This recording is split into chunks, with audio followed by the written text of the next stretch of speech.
malam hari ini akan disampaikan oleh Muhammad Dhofir. Untuk beliau kami silahkan. Monggo Pak Muhammad Dhofir.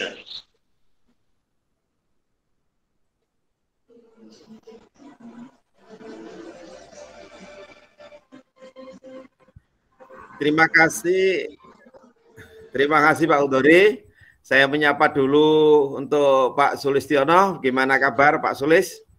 Sehat? Alhamdulillah sehat Bapak. Pak Soleh sehat juga? Sehat. Baik. Terima kasih alhamdulillah semua. Semoga semuanya kita sehat selalu ya. Untuk materi sebagaimana tadi sampaikan oleh moderator Pak Udori, bahwa untuk kali ini kita akan belajar modul ajar. Sebagaimana yang kita sudah mempelajari bahwa tadi ada pertanyaan pemantik ya. Jadi apakah sama modul ajar dengan RPP gitu ya? Ataukah komponen-komponennya itu mungkin bisa sama atau berbeda, lalu apa yang menjadi perbedaan itu? Baiklah, Bapak-Bapak, untuk berikutnya bahwa sesungguhnya modul ajar itu memang mirip dengan RPP. Akan tetapi ada perbedaan, dan perbedaannya ini sangat mendasar ya.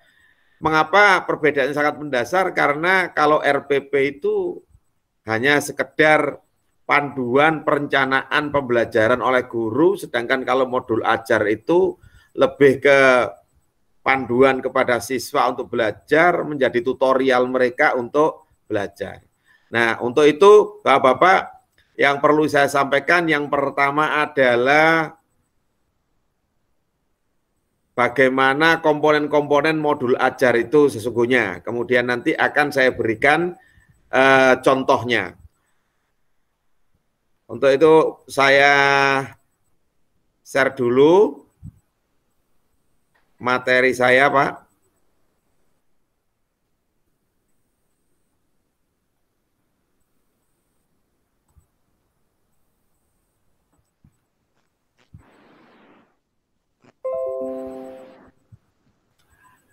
Bisa dilihat Pak materi saya Pak? Bisa Pak. Baiklah.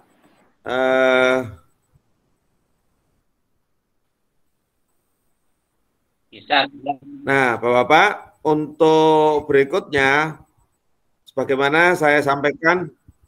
Maaf, gimana? tampilannya belum ke PowerPoint Bapak. Oh belum ya? Bentar.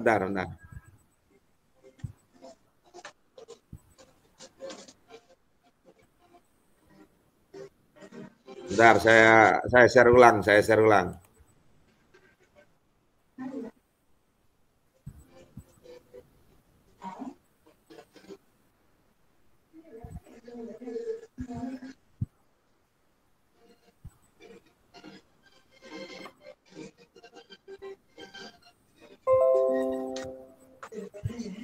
Sudah bisa terlihat Pak? Bisa Pak. Baik ya. Baiklah, secara umum modul ajar itu memang memiliki komponen yang cukup banyak, mulai dari identitas, kemudian tujuan pembelajaran, dan yang mungkin agak berbeda di sini ada 3P ya, atau mungkin P3. 3P itu adalah profil pelajar Pancasila. Nah ini yang tidak biasa kita dapatkan di RPP gitu ya. Kemudian lagi ada materi prasyarat. Prasyarat itu adalah materi yang menjadi syarat untuk mempelajari materi berikutnya. Gitu. Kemudian ada sasaran peserta didik. Jadi tipe-tipe peserta didik yang seperti apa yang akan kita beri modul ini. Kemudian di dalamnya ada pertanyaan pemantik. Pertanyaan ini adalah tujuannya untuk memantik agar nanti pelajar itu ingin tahu apa yang akan kita pelajari. Ya. Berikutnya, di dalam modul ajar itu kita sampaikan gambaran umum. Gambaran umum tentang modul, tentang pembelajaran, barulah masuk langkah-langkah kegiatan. Nah, di langkah-langkah kegiatan ini, sebagaimana biasa, langkah-langkah pembelajaran dimulai dari pendahuluan, ada inti, kemudian diakhiri dengan penutup. Pada bagian akhir di modul ajar adalah asesmen. Kemudian ada materi ajar. Nah, terakhir nanti ada lampiran-lampiran, dan lampiran inilah yang cukup banyak sebagai pelengkap, mulai dari lampiran materi, lampiran asesmennya, lampiran pedoman pensekoran, dan sebagainya. Nah, ini gambaran umum tentang modul ajar. Nah, untuk itu langsung saja saya berikan satu contoh modul ajar yang sudah saya buat ya.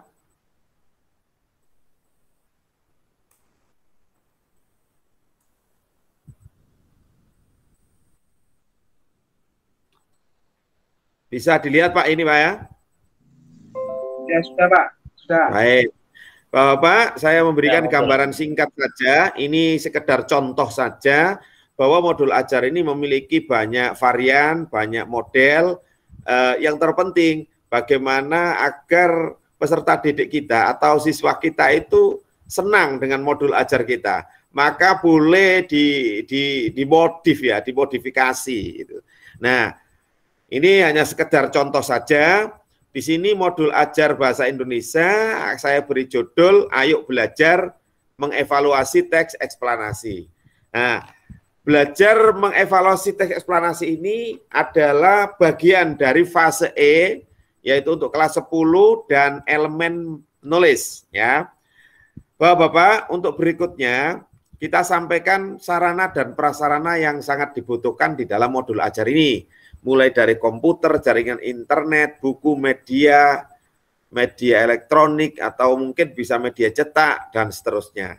Kemudian ada kompetensi awal atau yang menjadi prasyarat pengetahuan siswa sebelum mengevaluasi teks eksplanasi, yaitu antara lain adalah ciri kebahasaannya dan struktur teksnya. Bapak-bapak, yang menarik di sini adalah di P3 itu atau 3P, yaitu profil pelajar Pancasila. Di dalam profil pelajar Pancasila ini saya memberikan 4. Yang pertama adalah beriman dan bertakwa. Ini tujuannya nanti peserta didik akan menyadari adanya hikmah dari semua peristiwa alam yang ada di dalam teks eksplanasi itu. Kemudian berpikir kritis.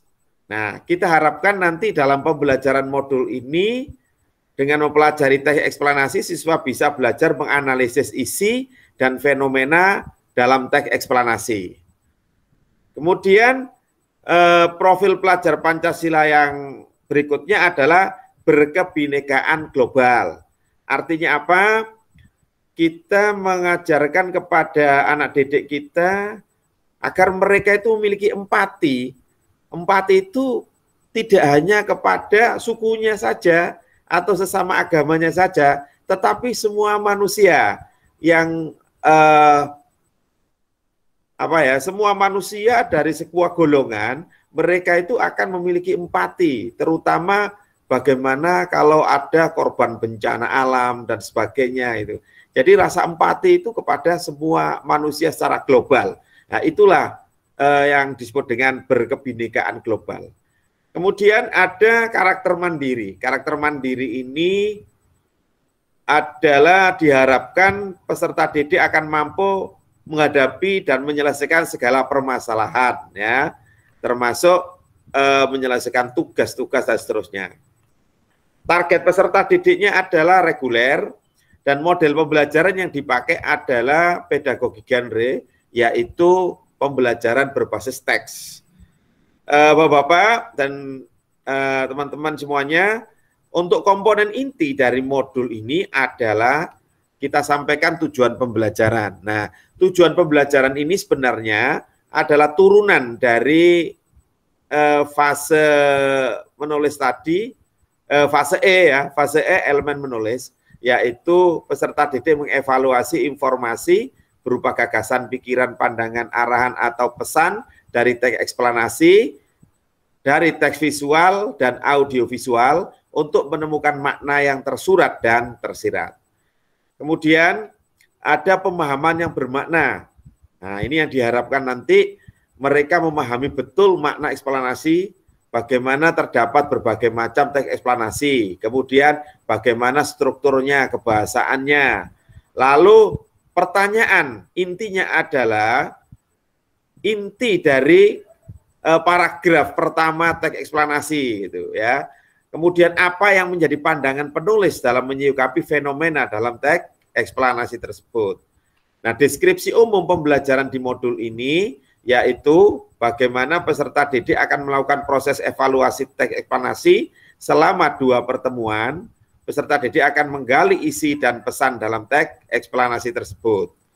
Bapak-bapak, untuk selanjutnya di bagian inti adalah untuk langkah-langkah. Nah, ini mirip dengan RPP yang kita buat, langkah-langkah pembelajaran, yaitu dimulai dari pendahuluan, yang ada orientasi, apersepsi, motivasi, pemberian acuan, dan sebagainya. Ini yang biasa kita lakukan di pendahuluan. Ya. Kemudian yang saya berikan tanda merah itu adalah tanda 3P tadi, jadi profil Pancasila atau karakter-karakter peserta didik itu masuk di dalamnya.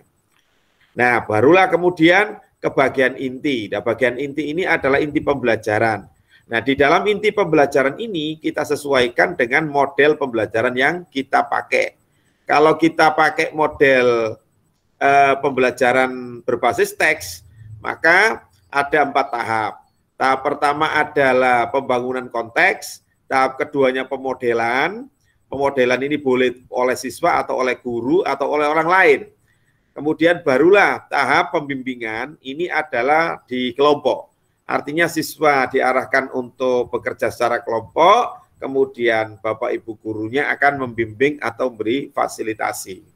Nah, baru tahap yang keempat adalah kerja mandiri, yaitu masing-masing secara individu peserta didik akan menyelesaikan tugas-tugasnya. Dan terakhir diberikan penutup atau refleksi. Begitu juga pertemuan-pertemuan berikutnya, barulah kemudian ada asesmen. Bapak-bapak, inilah yang bisa saya sampaikan untuk memberikan gambaran bagaimana modul ajar yang akan kita buat dan kita berikan kepada peserta didik kita agar peserta didik kita bisa belajar dengan panduan modul ajar yang kita buat ini. Terima kasih atas perhatian Bapak-bapak. Mohon maaf jika ada kekurangan dan selanjutnya saya serahkan kepada Bapak moderator, Bapak Hudori. Terima kasih. Saya persilakan Bapak Hudori. Terima kasih atas pertanyaan yang sudah disampaikan oleh Bapak Muhammad Soleh ya. Ini langsung ditanggapi Ustaz Muhammad Tufir. Ini pertanyaannya adalah ya, apakah dari ke-6 profil pelajar Pancasila itu semuanya harus ditunjukkan dalam modul itu ataukah hanya yang penting ada ya sesuai dengan materi atau kegiatan atau bagaimana begitu. Silakan. Monggo Pak ditanggapi. Terima kasih Pak Soleh. Rupanya pertanyaan Pak Soleh ini pertanyaan yang luar biasa ini ya. Hebat. Pertanyaan yang sangat berbobot itu Pak ya. Ya, terima kasih Pak. Untuk profil pelajar Pancasila itu apakah harus semuanya ada begitu Pak ya? Atau hanya beberapa saja yang kita sampaikan? Yang jelas muatan materi, muatan tujuan pembelajaran yang kita kita pakai untuk itu, ini akan memiliki muatan materi yang berbeda. Nah, karena perbedaan muatan materi itulah, maka profil pelajar Pancasila ini tidak harus semuanya harus dimuat, gitu ya. Tidak harus semuanya dimuat. Disesuaikanlah dengan muatan materi. Tapi bisa jadi muatan materi tertentu semua mengandung profil pelajar Pancasila memang. Ya karena memang muatan materinya mungkin kompleks ya. Karena kompleks bisa jadi semua profil Pancasila, profil pelajar Pancasila itu akan masuk di sana. Nah, tetapi kita bisa membuat beberapa saja dari profil pelajar Pancasila itu yang betul-betul bisa kita sesuaikan dengan muatan materi tersebut. Mungkin seperti itu Pak Soleh, jawaban saya itu. Baik, terima kasih. Terima kasih. Ya. Atau barangkali Pak Sulistiono bisa menambahkan. Ya. Oke, terima kasih. Jadi kalau boleh saya mengulas tadi, tidak semua profil itu harus ada, Pak ya. Jadi disesuaikan dengan muatan materi. Baik, terima kasih. Ya, betul sekali. Barangkali ada yang lain yang perlu ditanyakan dari Bapak Muhammad Sulistiono, mungkin kami persilahkan. Ya, terima kasih Bapak. Ini saya mau menanyakan di dalam modul ajar tadi kan komponennya ada banyak sekali Pak ya. Nah, dari sekian banyak komponen itu tadi apakah memungkinkan jika ditambah dengan komponen-komponen yang lain yang mungkin dapat mendukung sebuah keberhasilan dalam pembelajaran. Seperti itu Bapak yang saya tanyakan. Terima kasih. Oke, monggo langsung ditanggapi Bapak Muhammad Dhafir. Ya, terima kasih Pak Sulis ya. Komponen yang ada di dalam modul ajar memang cukup banyak dan bervariasi, Pak. Karena terus terang saja setelah saya pelajari di materi-materi modul ajar itu tidak ada patokan atau tidak ada format yang baku ya terhadap modul ajar itu. Yang ada itu hanya penjelasan-penjelasan saja. Sehingga kadangkala modul ajar satu dengan modul ajar yang lain itu ada perbedaan. Bahkan posisinya, tempatnya juga ada yang berbeda. Nah, tetapi esensinya tetap sama. Nah, kalau pertanyaan Pak Sulistiono itu apakah komponen-komponen itu bisa bertambah atau bisa berkurang, ya, saya sangat setuju dengan Pak Sulis ya, bahwa kalau bisa komponen itu bisa bertambah, Pak. Mengapa bisa bertambah? Karena modul itu tujuannya adalah memandu. Ini bedanya tadi dengan RPP, Pak ya. Kalau RPP itu kan memang rencana pembelajaran yang dibuat oleh guru untuk panduan pada saat guru mengajar. Itu kalau RPP. Jadi saya ulangi, kalau RPP itu adalah rencana pembelajaran yang dibuat oleh guru untuk panduan Bapak Ibu guru mengajar, menyampaikan materi kepada siswa. Nah, sedangkan kalau modul ajar, nah ini yang perlu kita garis bawah ya. Kalau modul ajar itu bukan panduan Bapak Ibu guru untuk mengajar, tapi panduan peserta didik untuk belajar. Nah, ini bedanya ya. Jadi kalau modul itu adalah panduan peserta didik untuk belajar, bukan panduan Bapak Ibu guru untuk mengajar. Ini menurut pendapat saya ya. Jadi panduan kepada untuk peserta didik untuk belajar. Nah, Bapak Ibu guru itu hanya menjadi fasilitatornya dan pembimbingnya. Untuk itu modul ajar alangkah baiknya apabila komponen-komponen yang memang itu perlu ditambahkan agar peserta didik mudah dalam belajar, maka komponen itu semakin banyak, semakin bervariasi, itu akan menambah siswa kita akan mudah dalam belajar. Katakanlah ditambahi linknya, ditambahi arahan ke materi apa, atau mungkin pertanyaan pemantiknya dan sebagainya. Dengan begitu tujuan modul ajar adalah memudahkan peserta didik dalam belajar. Jadi seperti itu Pak Sulis, kalau menurut saya seperti itu. Semoga benar. Kalau salah mohon bimbingan. Ya, begitu Pak Hudori. Oke, baik, terima kasih ya penjelasan yang cukup gamblang ya. Jadi kalau saya menyimpulkan, intinya modul ajar itu fleksibel gitu Pak ya. Jadi fleksibel sesuai dengan peserta didik yang kita hadapi begitu ya. Baik ya, apa perlu dikata, ini rupanya waktu juga yang sudah membatasi kita.